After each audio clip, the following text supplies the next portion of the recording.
यदि एक दिन आप लिलीपुट देश आएं, तो आप क्या करेंगे?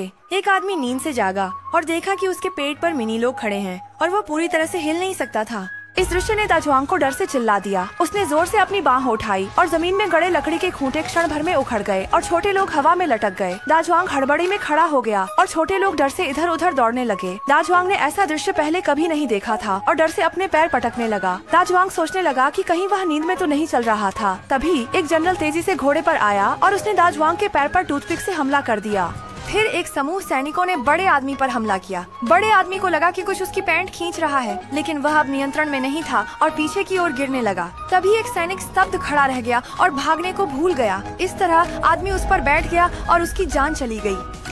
दाजुआंग फिर से बेहोश हो गया। बाद में उसे शहर के केंद्र में ले जाया गया और अंत में उसे उपहार के रूप में राजा को भेंट किया गया। लेकिन राजकुमारी ने सवाल उठाया, क्या यह संयम वास्तव में आवश्यक? राजा को भी लगा कि इसका कोई उपयोग नहीं है, इसलिए उसे फिर से एक गुफा में कैद कर दिया गया, जहां वह केवल घास खा सकता था। थोड़ी देर बाद लिलीपुट के जनरल आ गए और कहा कि वह मुफ्त में नहीं खा भी सकता। फिर उसे बैल की तरह खेत जोतने के लिए कह दिया। कहना पड़ेगा, काम करने में तो यह काफी सही लग रहा था। इस समय दुश्मन देश ने आक्रमण शुरू कर दिया। पहले उसने जासूस से चोरी छुपे आग लगवाई, फिर राजकुमारी को लूटने की तैयारी की। जनरल ने देखा कि मौका आ गया है, अब अपनी बहादुरी दिखाने का समय है। वह अकेला ही तलवार निकालकर दुश्मन की ओर भागा।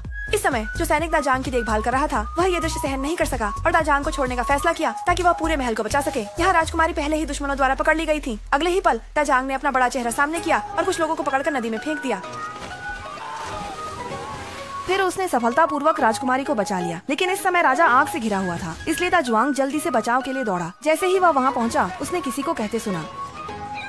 अगले ही पल दाजुआंग ने अपनी पैंट उतार दी। यह अद्भुत दृश्य छोटे लोगों ने कभी नहीं देखा था। फिर उसने पानी छोड़कर आग बुझाई। राजा को भी ऐसा लग रहा था कि इस पानी का स्वाद कुछ खास है। तभी जनरल चिल्लाकर बोले कि बचाव नहीं, मुझे बचाने दो। दाजुआंग ने सुना कि कोई चिल्ला रहा है तो वह मुड़ा।